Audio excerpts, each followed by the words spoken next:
वहीं कांग्रेस ने लगातार बाबा साहेब आम्बेडकर का तिरस्कार ही नहीं किया है, बल्कि संविधान के मूल आत्मा के साथ भी छेड़छाड़ किया है। इस तरह उन्होंने संविधान के प्रारूप निलंबन को, जिसको हम कहते हैं उद्देशिका प्रस्तावना को ही बदल दिया। इस तरह से 1975 में उन्होंने आपातकाल लागू करके देश के संविधान को पूरी तरह से विमुख कर दिया। किस तरह से 90 बार से ज्यादा 356 लगा करके देश के अंदर राष्ट्रपति शासन लगा करके चुनी हुई सरकारों को इन्होंने बर्खास्त किया। ऐसे संविधान के प्रति इनका वैमनस्यता बराबर कांग्रेस के साथ रहा है। इस तरह नेहरू जी ने संविधान सभा में अपने भाषण में लोगों को, अपने जितने मुख्यमंत्री थे उनको चिट्ठी लिखा और कहा कि आरक्षण का विरोध करें। इस तरह से अपने राजीव गांधी जी ने मंडल कमीशन के विचार में, मंडल कमीशन के वाद विवाद में 2 घंटे तक सदन के अंदर भाषण किया और उन्होंने कहा कि आरक्षण जो है उससे जो है बुद्धू हम नहीं लाना चाहते, हम गधों को नहीं लाना चाहते। और किस तरह से राहुल गांधी विदेश में जाकर के कहते हैं कि हमारी सरकार आएगी तो आरक्षण को हम समाप्त कर देंगे। इस तरह से पित्रोदा, जो राहुल गांधी के गुरु है राजनीतिक गुरु, वो ये मानने से इनकार करते हैं कि बाबा साहब आम्बेडकर की कोई भूमिका संविधान रचना में थी। ऐसे कांग्रेस के और उनके सहयोगी पार्टियों का, जो बाबा साहब आम्बेडकर धर्म के नाम पर आरक्षण के सख्त विरोधी थे,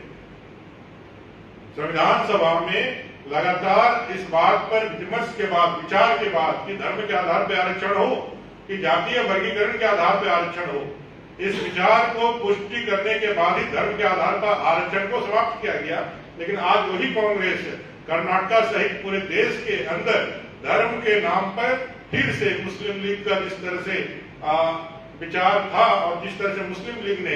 1947 आजादी के पहले अपने विचार और अपने उद्देश्यों को लगातार पुख्ता करते हुए देश का बंटवारा धर्म के नाम पर किया, आज कांग्रेस उसी मुस्लिम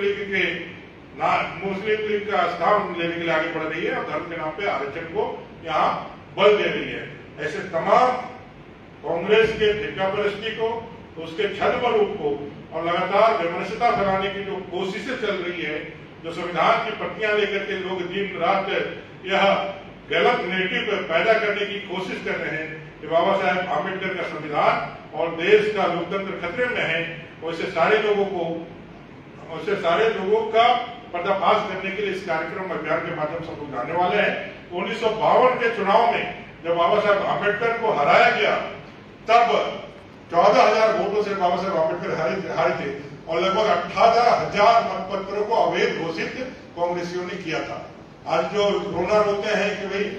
निर्वाचन आयोग जो है कठपुतली है सरकार का, उनको जवाब देना चाहिए। बाबा साहेब आम्बेडकर जब चुनाव लड़े थे तो 78,000 मतपत्रों को अवैध घोषित करके 14,000 से उन्होंने हराया।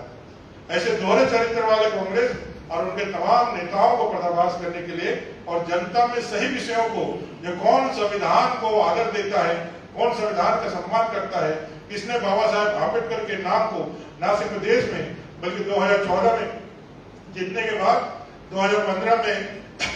जब 125वीं जयंती थी बाबा साहेब आम्बेडकर की, 26 नवंबर को 2 दिवसीय एक विचार गोष्ठी करके पार्लियामेंट के ज्वाइंट पार्लियामेंट का विचार करके उस 26 दिसंबर को गौरव दिवस के रूप में, संविधान गौरव दिवस के रूप में मनाया और 120 देशों में बाबा साहब आम्बेडकर की जयंती को मनवाया। ऐसे बाबा साहब का नाम, संविधान का संवर्धन और उनके माध्यम